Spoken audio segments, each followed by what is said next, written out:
I received $445,000 in MBA school scholarships, and I applied to 24 MBA programs. Here's everything that I learned. First and foremost, I want to thank God for the privilege and the opportunity of being in a safe place, a safe space, and everything in order to pursue my MBA.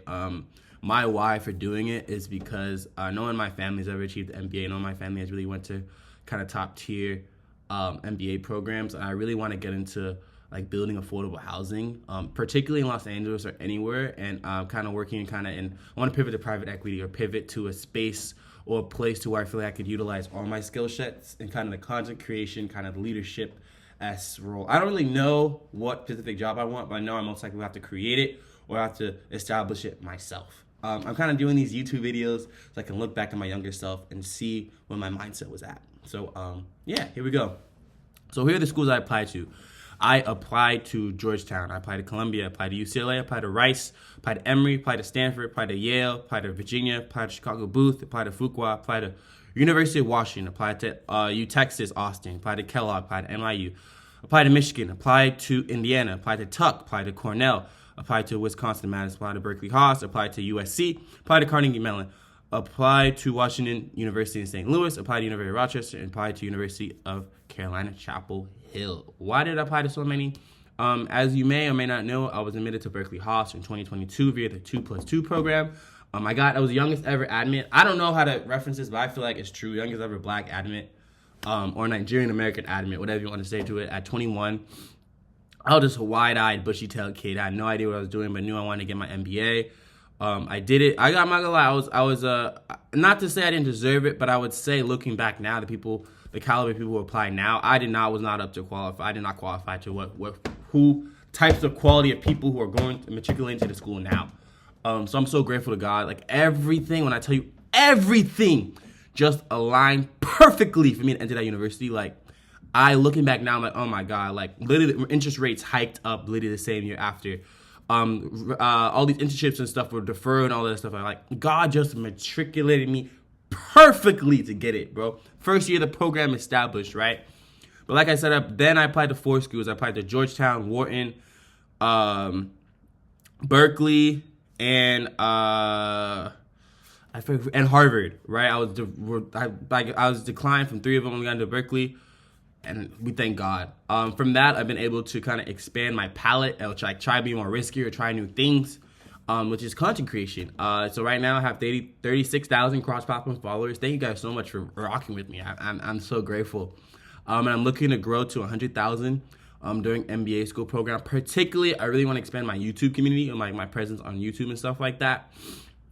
And so I want to do these like kind of weekly long video rants where I just literally hit record and just yappo. I just yappam.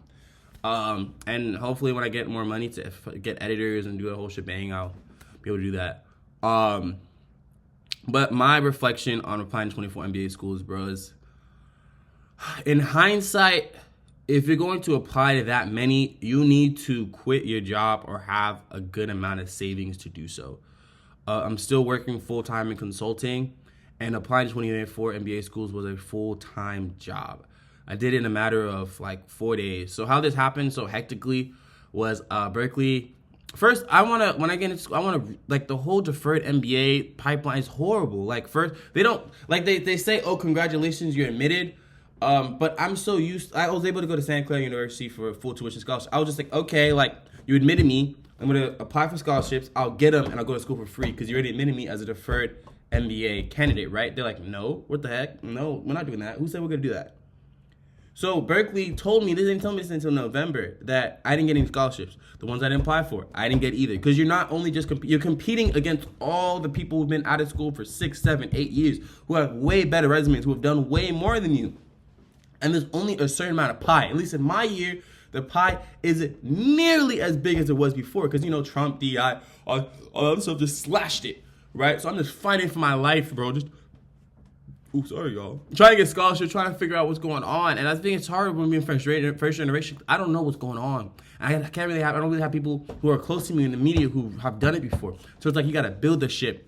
You got to build the plane. You got to fly the plane. You got to navigate the plane. And you got to look at how other people's planes are built who are most likely white and be like, how did you do that? And then other people are asking you how to even get on the plane, how to build planes while you're flying your plane. So it's like a billion trillion things at once. And I try to be, this like whole process really brought me closer to God. Really brought me to like, I'm doing the best with what I have and what I know what to do.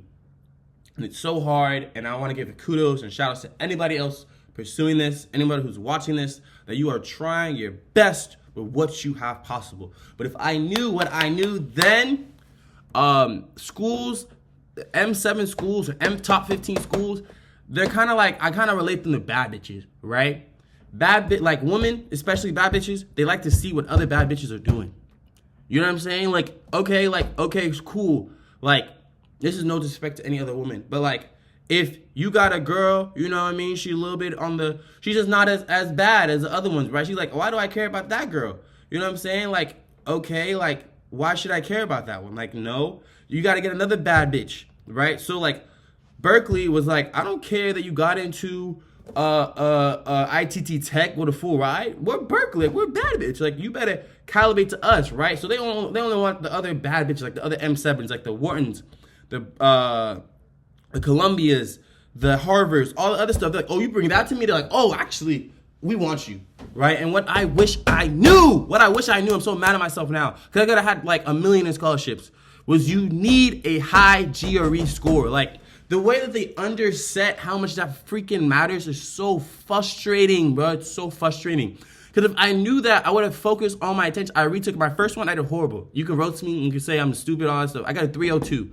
Horrible. That is below the 50th percentile. And people kept telling me this score was fine. That score was horrible. Why didn't anyone tell me that? If I knew that, instead of applying to so many schools, I would have just focused on retaking it and done better for the schools that I applied to. It's so frustrating. These things that people don't tell me. If I knew what I knew now, I tell everyone, you need a 320. You need a 320. You need a 700 GMAT. They're not going to take you seriously. They're like, you got to have an amazing story. I've got blessed to be rate listed from Emory, Rice, UCLA, Columbia, Georgetown, with that horrible test score. But I'm going to these waitlist seminars, right? And they're telling me a huge indicator on if they know you'll be successful in the classroom is your GRE test score.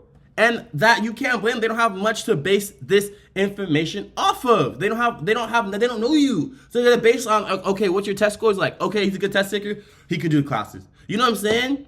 So especially, I think I grew up in the mindset of, oh, I have a lower test score, but I'm black, so they'll lower the test score. That's gone. Oh my, that shit is gone. It's done. It's wrapped. It's cooked. That shit is cooked, brother. That shit is just get that high test score. It's all merit now, right?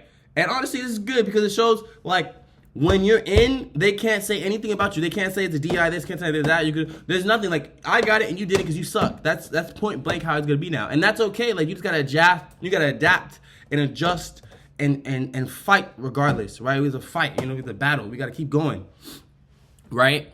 Here we go. So that's the first mistake I made. I shouldn't have a high GRE score. I was just throwing my thing on these schools. That's why these schools rejected me, because they have a minimum cutoff and you don't need it. They're not even going to look at you. Just go to the scrap pile, right? And in reflection, I had about, I'm not going to lie to you, I swear to God, 20 interviews.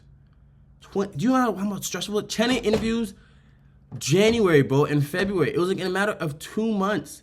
I was exhausted. On top of, I was on a very, very difficult project. I was working 67 hours a week. On top of that, doing 20 hours interviews. I'd have an interview at 5:30 a.m. because it's Eastern time, and I'd be working the second I'd work out do an hour job, and then I'd have work from 7:30 to 8. The next day, another interview. Or I have an in-person interview on Saturday. Or another interview. Or they flew me out to go interview for the weekend. It was, bro, almost, I was fighting, bro. I was fighting. And it's so hard because no one in my community, because I have the privilege of getting those interviews, getting the thing, they don't understand how difficult it is, how much work goes in the background to make these things happen. And just when it happens, because, oh, I'm happy for you. Ha, we are seeing geek. But they don't see, like, the thing. I kind of knew that, like, my mindset was, if I don't, who will? If I don't open these doors, if I don't see that it's possible, if I don't see that it's true, if I don't see that it can happen, people won't know that these things are for us, and they're for people of color, they're for dark-skinned men, they're for black women, they're for people of color, they're for Hispanics, for Asians, for anybody, you know what I'm saying? Like, I wanna use my platform and use my position as a influencer, quote unquote, I hate that word, to put people on, man, because this world, no grief for anybody. We all gotta be connected. Because we're one unit, we're one thing, like I just want to help the world. We got to help the world, especially today's political climate. Yeah, so I think if I knew now, my first advice was get the high GRE score. Second advice is if you have the privilege and the money to do so, this is a full-time job. Lock in. If I knew now, I would have told myself, please quit. Like, take a leave of absence and then circle back the second you're done with all this. Because I can confidently say I did horrible at some of these interviews. I didn't even know, because I applied to so many schools. I didn't even know which school was what. Like, no, I didn't know what was going on. I was just like, I like cheesecakes, and this school has a business school. I want to go to business school. Like, you know what I'm saying? Like, that's not it. That's not it at all. Like, man. But it's okay. I mean, I'm just, God works in mysterious way. Everything happens for a reason. I made so many friends from just, like, flying out, meeting these type of people, going to diversity conferences, going to diversity symposiums, meeting these different emits. I just learned so much. I learned so much. And I know if I have to do another, I just know, like, I'm capable of more. I know how to push myself to do more, how to strategically plan my time to do more. So it wasn't a waste, but it's okay. In addition, if I had the money to do so, I would have hired a consultant. Every time people say that, like, coaching, as you get upper, like, coaching is worth every single penny. Because, like, you don't have to think of a coach. When you're in school, you have a teacher. Your teacher's your coach. When you get in your life, you don't have a teacher anymore. You need a coach to help you and make sure that you're aligned in your goals. Like, coaching and all that stuff is so important. Because you got to make sure you're not putting in BS, you know? I work as a mission coach right now, and I can confidently say, like, I help my mentees get into these schools. Like, they don't know these things. It's like the little things. And it's hard because I feel like as a person of color, you're so used to thinking hourly, right? You think, okay, I do this, and this is worth this much an hour, right? Like, I work 5 hours, right? This job's paying me $20 an hour. I deserve $100. But with coaching, the value isn't derived like that, right? Because just because someone can give you an idea, and if that idea can make you $10,000, are they worth that much hourly? Why are we paying them hourly? No, this is why people do invoices. You see what I'm saying? Because coaches and people who have a certain skill set, their time is so valuable that they'll give you little nuggets, and that little nugget can carry you to the moon, bro, if you listen. You know what I'm saying? Like, my coach, I had a coach. I got into at Berkeley, right? She's absolutely amazing. But when I hired her, she was originally hired for Harvard. Harvard flopped and failed. I didn't get in. I got declined. Didn't even get an interview, right? But her coaching me got me into Berkeley for sure. Got me into Harvard Summer Venture and Management Program. Got me on that same resume I used for all my jobs, all my resumes. She paid her. I paid her $200 a month, which was at the time in college. I was slaving trying to get that. I was working Ubers. I was doing all these sorts of things trying to pay her, bro. Bro, and then she had a signing bonus at the end for helping me. I paid her $1,400 total. I can easily tell you she got me 10 times, 20 times, 30 times that amount in returns. Little minimum. You know what I'm saying? So I think people of color that was like, oh no, I'm not gonna do that. Like, I'm gonna be cheap and do. No, coaching. You don't play about coaching. You get the coaching every single time. You don't play about coaching at all. Wow, this video is a lot longer than I thought it'd be. Another thing I'm thinking about. Yeah, high GRE score, coaching, MBA prep, taking time off your job, and I'm a big advocate. People are like, why'd you play so many? Like, shoot or shoot, nigga. Shoot or shoot. Are you not a real shooter if you're not shooting? Kobe Bryant wouldn't be Kobe Bryant if he only shot 4 times. No, he shot 25, 6. You were the winner. Shoot or shoot. Shoot or shoot. We spray and pray. You spray and pray. 10 out of 10 recommended. Yeah, but honestly, other from that, this is really like establishing me my belief in God, my belief in like, because each and every interview, they're literally like, why do you deserve to be here? And some interviews are super duper rough. Like, they're purposely, I had my USC interview. Oh my God, that lady for an hour and a half, 2 hours straight, she was grilling me on each and every single detail of my life, trying to see who you are and who you say you are in person. It's a test. It's all a test. And having to constantly prove that I'm him to each and every person was exhausting. It was so exhausting. But honestly, like, it really certified my belief in what I want to do and who I am. You know, yeah, exactly. And I think with each and everything, you got to get used to that. And I really improved my interview skills as well. I feel like I can be in any room, anything. I can answer any question you have. I can answer it. Like, I'm not really stressed about like, oh, I can on the fly. I'm ready. Anywhere I'm ready. What's your elevator pitch? Here we go. What's the intro? Here. You know, see how fast. Wow, come on. Yeah. So get used to that. And the benefits of MBA, I hope through this channel you see it. Because I'm gonna keep trying to push things out here. But I feel like just my friends gonna make alone, I did the Reardon MBA Fellows, just from the friendships I made from them, lifelong friends, just from, recently held a comedy show, like 50, 60 people pulled up, just knowing I could put on a whole comedy show, a whole one, like 6 acts, like 6, 7 acts, hosting it, come on. These are things that you get to do in the MBA program that like instill so much confidence in you, so much confidence. So I really, really want to push you. I don't know who you are. Hopefully you're listening at this point. Comment orange if you are. To like believe in yourself, man. Like you can do this. You're more than you're the place you are in. You're more than the position you're in. You're more than the situation you're in. And just keep trying, keep fighting, man. Keep fighting. We got this. Yeah, and I think to try and wrap this up, man. Overall, the MBA has just taught me like just greater faith in myself, greater belief in myself, greater confidence in myself, in doing whatever my mind thinks and achieves and knows is possible. And I want to instill that to you. Continue to lift as you climb. I love you. God loves you. Ifani Fedaba out.